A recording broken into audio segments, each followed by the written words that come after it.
Do you hear that sound? It's kind of like a siren-y sound. And then all the little holes in the ground here, and the shells.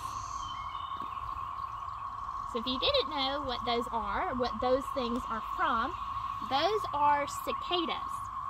So here in the South, we're in Georgia, we get cicadas annually. So we'll hear this every spring and every summer. But it's a special time of year because we just had a 13-year and a 17-year brood emerge. So you get annual cicadas, but then you also get some that only emerge every 13 to 17 years. And we have that, 2 broods have emerged this year. And so that is what you hear right now. And you can see them everywhere. There's a bunch of them dead. There's their little shells around here, but they are everywhere and you can hear them for sure.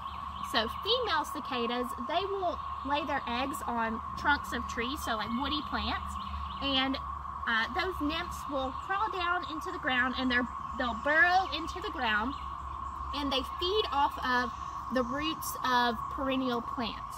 So trees, they'll burrow down and they'll suck the juices out of the roots of those trees, so like the sap and stuff, and they'll live off of that for however many years.